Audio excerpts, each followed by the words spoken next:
Mr. President, ladies and gentlemen, I didn't intend to come here this year. My country is at war, fighting for its life.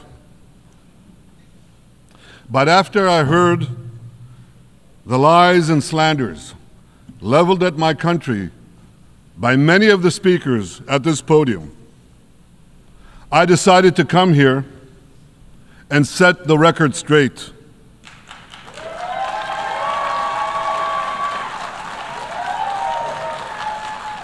I decided to come here to speak for my people, to speak for my country, to speak for the truth. And here's the truth. Israel seeks peace. Israel yearns for peace. Israel has made peace and will make peace again.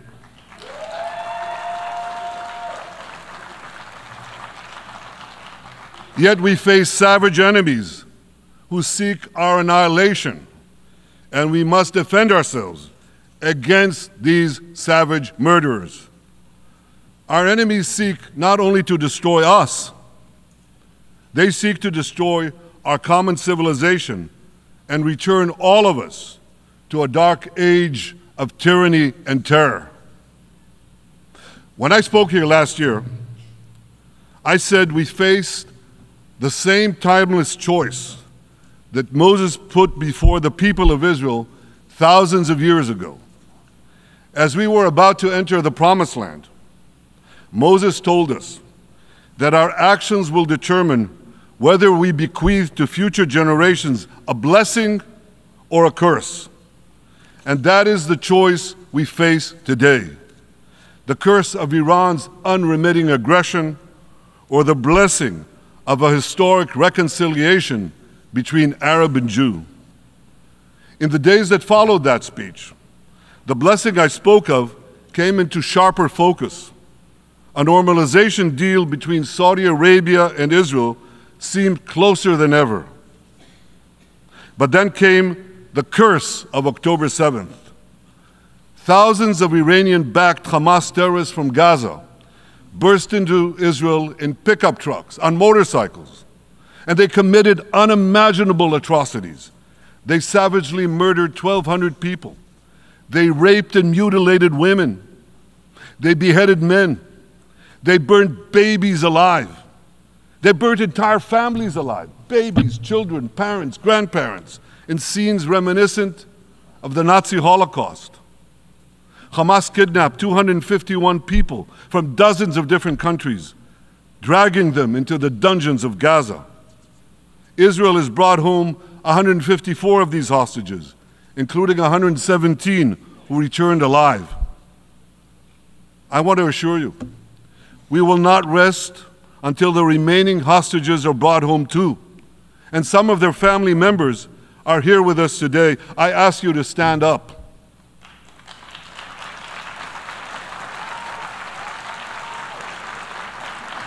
With us is Eli Stevie, whose son Idan was abducted from the Nova Music Festival. That was his crime. A music festival. And these murderous monsters took him. Kobe Smirno, whose son Jonathan was murdered, and his corpse was taken into the dungeons, into the terror tunnels of Gaza. A corpse held hostage.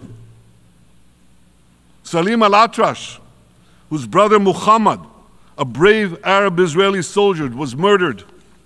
His body too was taken to Gaza. And so was the body of Ifat Hyman's daughter in Bar, who was brutally murdered at that same music festival. With us is Sharon Sharabi, whose brother Yossi was murdered, and who prays for his older brother Eli, who is still held hostage in Gaza. And with us too is Izhar Lifsich from Kibbutz Nir Oz, a kibbutz that was wiped out by the terrorists. Thankfully, we achieved the release of his mother Yocheved, but his father Oded is still languishing in an underground terrorist hell of Hamas. I again promise you, we will return your loved ones home. We will not spare that effort until this holy mission is accomplished.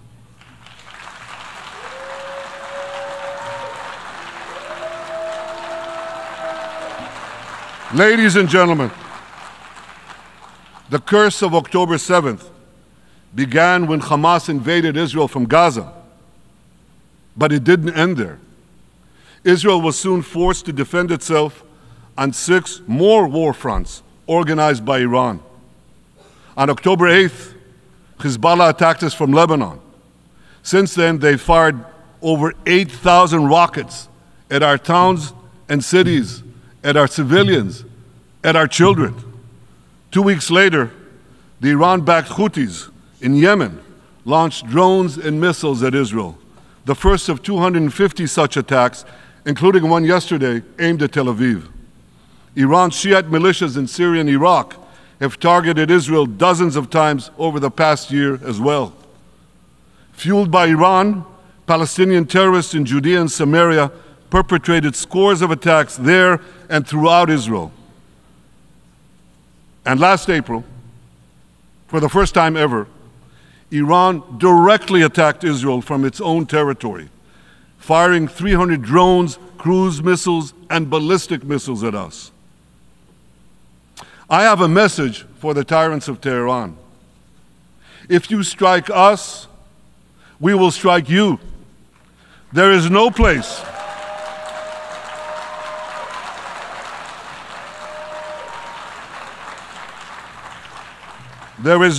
in Iran that the long arm of Israel cannot reach, and that's true of the entire Middle East. Far from being lambs led to the slaughter, Israel's soldiers have fought back with incredible courage and with heroic sacrifice. And I have another message for this assembly and for the world outside this hall. We are winning.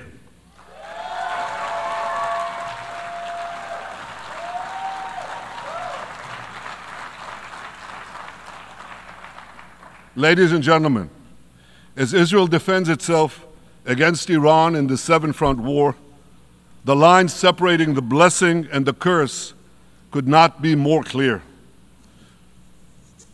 This is the map I presented here last year. It's a map of a blessing. It shows Israel and its Arab partners forming a land bridge connecting Asia and Europe between the Indian Ocean and the Mediterranean Sea. Across this bridge, we will lay rail lines, energy pipelines, fiber optic cables, and this will serve the betterment of 2 billion people. Now look at this second map. It's a map. Look at the second map. It's a map of a curse. It's a map of an arc of terror that Iran has created and imposed from the Indian Ocean to the Mediterranean. Iran's malignant arc has shut down international waterways. It cuts off trade. It destroys millions, destroys nations from within, and inflicts misery on millions. On the one hand, a bright blessing, a future of hope. On the other hand, a dark future of despair. And if you think this dark map is only a curse for Israel, if you think that, then you should think again. Because Iran's aggression, if it's not checked, will endanger every single country in the Middle East and many, many countries in the rest of the world. Because Iran seeks to impose its radicalism well beyond the Middle East. That's why it funds terror networks on 5 continents. That's why it builds ballistic missiles for nuclear warheads to threaten the entire world. For too long, the world has appeased Iran. It turns a blind eye to its internal repression. It turns a blind eye to its external aggression. Well, that appeasement must end. And that appeasement must end now.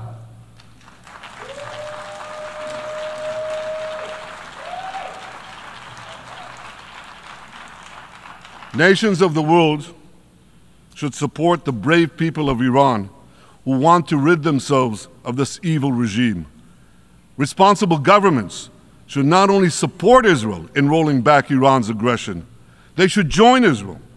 They should join Israel in stopping Iran's nuclear weapons program. In this body, in the Security Council, we're going to have a deliberation in a few months. And I call on the Security Council to snap back UN Security Council sanctions against Iran, because we must all do everything in our power to ensure that Iran never gets nuclear weapons.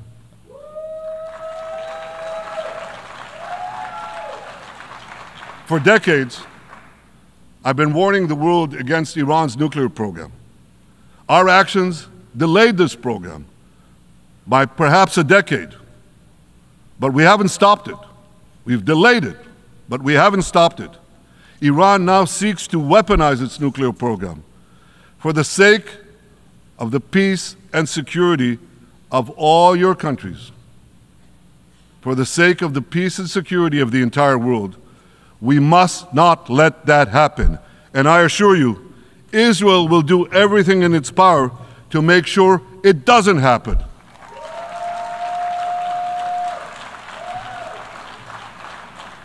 So, ladies and gentlemen, the question before us is simple. Which of these two maps that I showed you will shape our future? Will it be the blessings of peace and prosperity for Israel, our Arab partners, and the rest of the world? Or will it be the curse in which Iran and its proxies spread carnage and chaos everywhere? Israel has already made its choice. We've decided to advance the blessing. We're building a partnership for peace with our Arab neighbors while fighting the forces of terror that threaten that peace. For nearly a year, the brave men and women of the IDF have been systematically crushing Hamas's terror army that once ruled Gaza. On October 7th, the day of that invasion into Israel, that terror army numbered nearly 40,000 terrorists. It was armed with more than 15,000 rockets. It had 350 miles of terror tunnels, an underground network bigger than the New York subway system, which they used to wreak havoc above and below ground. A year later, the IDF has killed or captured more than half of these terrorists, destroyed over 90% of their rocket arsenal, and eliminated the key segments of their terror tunnel network.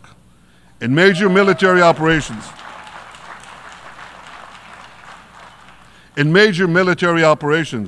we destroyed nearly all of Hamas's terror battalions, 23 out of 24 battalions. Now, to complete our victory, we are focused on mopping up Hamas's remaining fighting capabilities. We are taking out senior terrorist commanders and destroying remaining terrorist infrastructure. But all the while, and I'll say this one more time, we remain focused on our sacred mission, bringing our hostages home, and we will not stop until that mission is complete. Now, ladies and gentlemen, even with Hamas's greatly diminished military capability, the terrorists still exercise some governing power in Gaza by stealing the food that we enable aid agencies to bring into Gaza. Hamas steals the food, and then they hike the prices. They feed their bellies, and then they fill their coffers with money that they extort from their own people. They sell the stolen food at exorbitant prices, and that's how they stay in power. Well, this too has to end, and we're working to bring it to an end.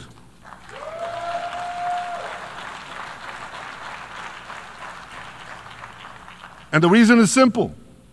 Because if Hamas stays in power, it will regroup, rearm, and attack Israel again and again and again, as it is vowed to do. So Hamas has got to go.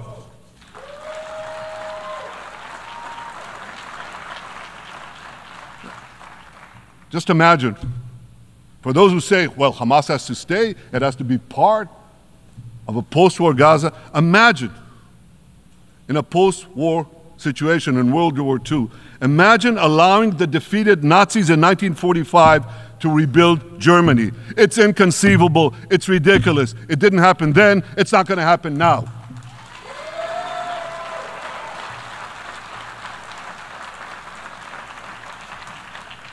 This is why Israel will reject any role for Hamas in a post-war Gaza. We don't seek to resettle Gaza. What we seek is a demilitarized and de-radicalized Gaza. Only then can we ensure that this round of fighting will be the last round of fighting. We are ready to work with regional and other partners to support a local civilian administration in Gaza committed to peaceful coexistence. As for the hostages, I have a message for the Hamas captors. Let them go. Let them go. All of them. Those alive today must be returned alive, and the remains of those whom you brutally killed must be returned to their families. Those families here with us today, and others in Israel, deserve to have a resting place for their loved ones, a place where they can grieve and remember them. This war, ladies and gentlemen, this war can come to an end now. All that has to happen is for Hamas to surrender, lay down its arms, and release all the hostages. But if they don't, we will fight until we achieve victory, total victory. There is no substitute for it.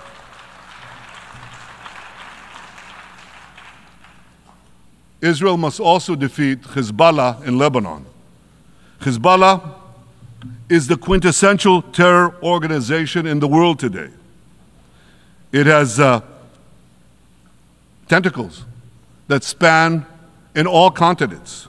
It has murdered more Americans and more Frenchmen than any group except bin Laden. It's murdered the citizens of many countries represented in this room. And it has attacked Israel viciously over the last 20 years, in the last year, completely unprovoked. A day after the Hamas massacre, on October 7th, Hezbollah began attacks against Israel, which forced more than 60,000 Israelis on our northern border to leave their homes, becoming refugees in their own land.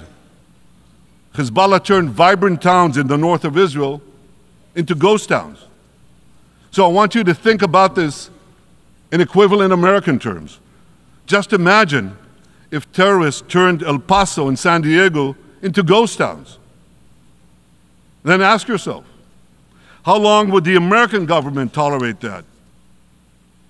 A day? A week? A month? I doubt they tolerate it even for a single day. Yet Israel has been tolerating this intolerable situation for nearly a year. Well, I've come here today to say, enough is enough.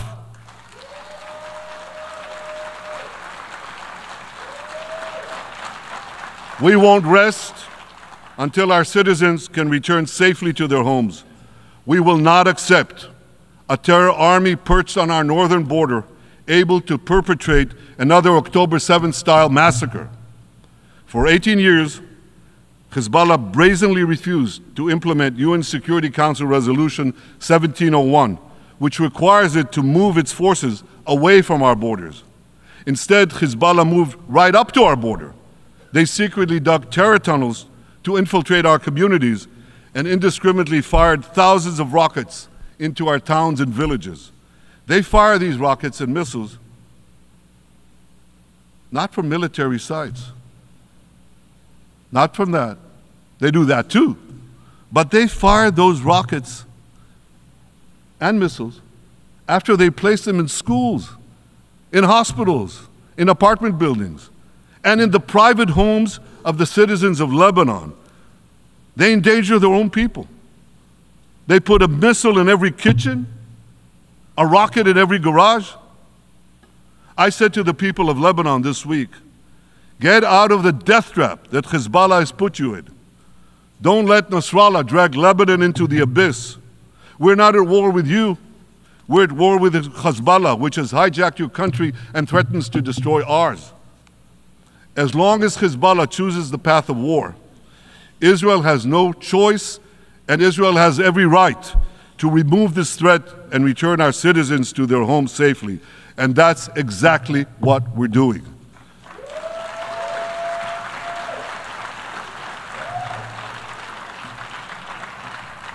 Just this week, the IDF destroyed large percentages of Hezbollah's rockets, which it built with Iran's funding for 3 decades.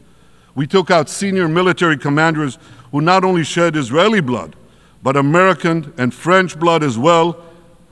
And then we took out their replacements, and then the replacements of their replacements. And we'll continue degrading Hezbollah until all our objectives are met.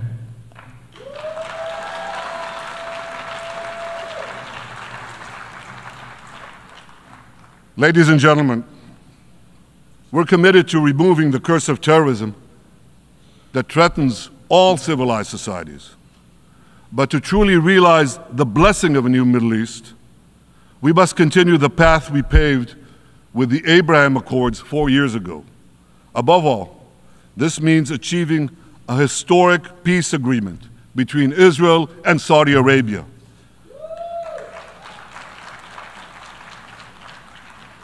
And having seen the blessings that we've already brought with the Abraham Accords, the millions of Israelis who've already flown back and forth across the Arabian Peninsula, over the skies of Saudi Arabia, to the Gulf countries, the trade, the tourism, the joint ventures, the peace,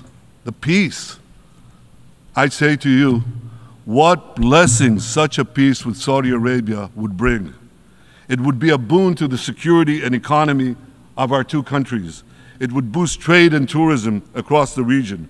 It would help transform the Middle East into a global juggernaut.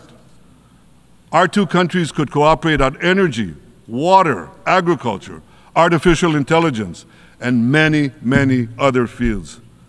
Such a peace, I'm sure, would be a true pivot of history.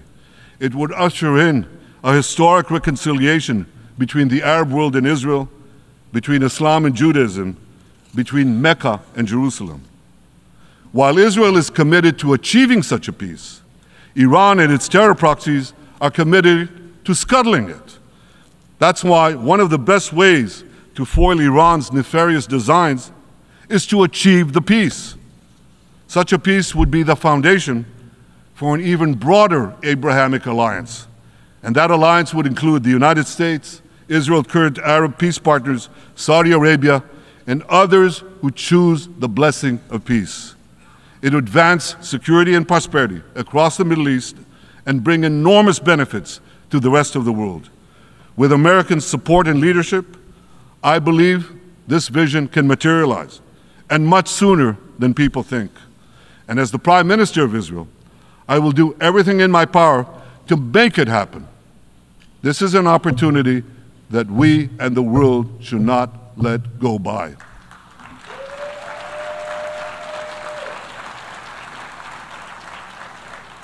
Ladies and gentlemen, Israel has made its choice. We seek to move forward to a bright age of prosperity and peace. Iran and its proxies have also made their choice. They want to move back to a dark age of terror and war. And now I have a question. And I pose that question to you. What choice will you make? Will your nation stand with Israel? Will you stand with democracy and peace? Or will you stand with Iran, a brutal dictatorship that subjugates its own people, exports terrorism across the globe? In this battle between good and evil, there must be no equivocation. When you stand with Israel, you stand for your own values and your own interests. Yes, we're defending ourselves, but we're also defending you against a common enemy that through violence and terror seeks to destroy our way of life. So there should be no confusion about this. But unfortunately, there is a lot of it in many countries and in this very hall, as I've just heard. Good is portrayed as evil, and evil is portrayed as good. We see this moral confusion when Israel is falsely accused of genocide, when we defend ourselves against enemies who try to commit genocide against us. We see this too when Israel is absurdly accused by the ICC prosecutor of deliberately starving Palestinians in Gaza. What an absurdity. We helped bring in 700,000 tons of food into Gaza. That's more than 3,000 calories a day for every man, woman, and child in Gaza. We see this moral confusion when Israel is falsely accused of deliberately targeting civilians. We don't want to see a single person, a single innocent person die. That's always a tragedy. And that's why we do so much to minimize civilian casualties, even as our enemies use civilians as human shields. And no army has done what Israel is doing to minimize civilian casualties. We drop flyers, we send text messages, we make phone calls by the millions to ensure that Palestinian civilians get out of harm's way. We spare no effort in this noble pursuit. We see yet another profound moral confusion when self-described progressives march against the democracy of Israel. Don't they realize they support the Iranian-backed goons in Tehran and in Gaza, the goons who gun down protesters, murder women for not covering their hair, and hang gays in public squares, some progressives.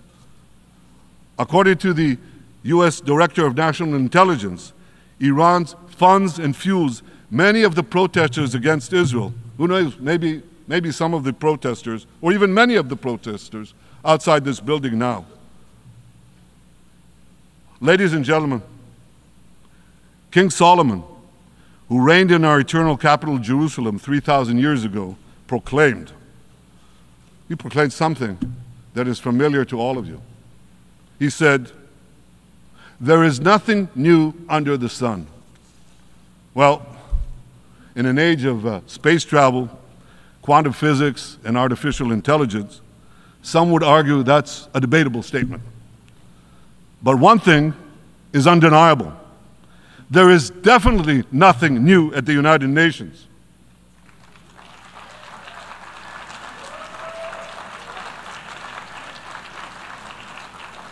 Take it from me. I first spoke from this podium as Israel's ambassador to the UN in 1984. That's exactly 40 years ago. And in my maiden speech here, I think it's the same podium, by the way. In my maiden speech here, I spoke against a proposal to expel Israel from this body. 4 decades later, I find myself defending Israel against that same preposterous proposal. And who's leading the charge this time? Not Hamas, but Abbas, Palestinian Authority President Mahmoud Abbas. This is the man who claims he wants peace with Israel. Yet he still refuses to condemn the horrific massacre of October 7th. He's still paying hundreds of millions to terrorists who murder Israelis and Americans. It's called pay for slay. The more you murder, the more you get paid. And he still wages unremitting diplomatic warfare against Israel's right to exist and against Israel's right to defend itself. And by the way, they amount to the same thing. Because if you can't defend yourself, you can't exist. Not in our neighborhood, certainly, and maybe not in yours. Standing in this podium 40 years ago, I told the sponsors of that outrageous resolution to expel Israel, "Gentlemen, check your fanaticism at the door." Today, I tell President Abbas and all of you who would shamefully support that resolution, check your fanaticism at the door. The singling out of the one and only Jewish state continues to be a moral stain on the United Nations. It has made this once respected institution contemptible in the eyes of decent people everywhere. But for the Palestinians, this UN House of Darkness is home court. They know that in this swamp of anti-Semitic bile, there's an automatic majority willing to demonize the Jewish state on anything. In this anti-Israel, flat earth society, any false charge, any outlandish allegation can muster a majority. In the last decade, there have been more resolutions passed against Israel in this hall at the UN General Assembly than against the entire world combined. Actually, more than twice as many.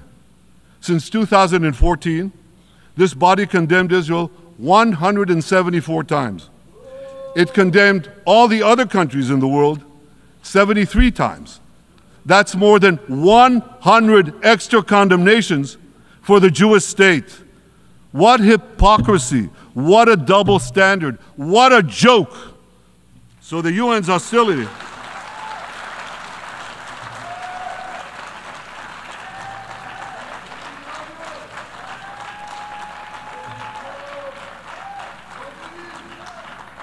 So all the speeches you heard today, all the hostility directed at Israel this year, it's not about Gaza.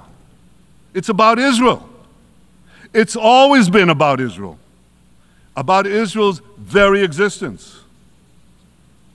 And I say to you, until the Jewish state is treated like other nations, until this anti-Semitic swamp is drained, the UN will be viewed by fair-minded people everywhere as nothing more than a contemptuous farce. Now, given the anti-Semitism at the UN, it should surprise no one that the prosecutor at the ICC, one of the UN's affiliated organs, is considering issuing arrest warrants against me and Israel's defense minister, the democratically elected leaders of the democratic state of Israel. The ICC prosecutors rushed to judgment. His refusal to treat Israel with its independent courts the way other democracies are treated is hard to explain by anything other than pure anti-Semitism. Ladies and gentlemen, the real war criminals are not in Israel. They're in Iran. They're in Gaza, in Syria, in Lebanon, in Yemen. Those of you who stand with these war criminals, those of you who stand with evil against good, with a curse against the blessing, those of you who do so should be ashamed of yourselves.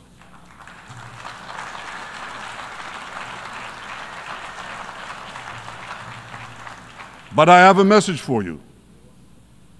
Israel will win this battle. We'll win this battle because we don't have a choice. After generations in which our people were slaughtered, remorselessly butchered, and no one raised a finger in our defense, we now have a state. We now have a brave army, an army of incomparable courage, and we are defending ourselves. As the book of Samuel says in the Bible, Netzach Yisrael lo yishaker. The eternity of Israel will not falter.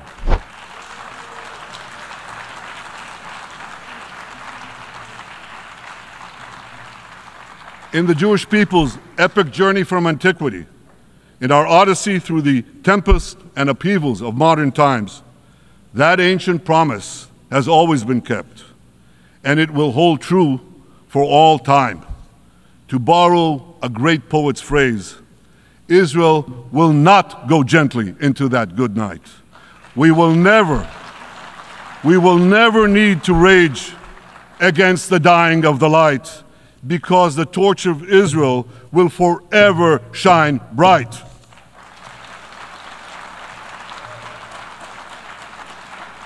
To the people of Israel and to the soldiers of Israel, I say, be strong and of good courage.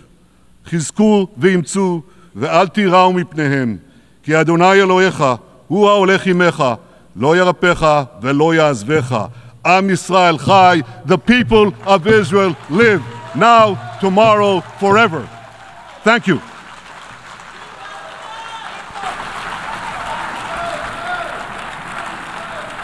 On behalf of the Assembly, I wish to thank the Prime Minister of the State of Israel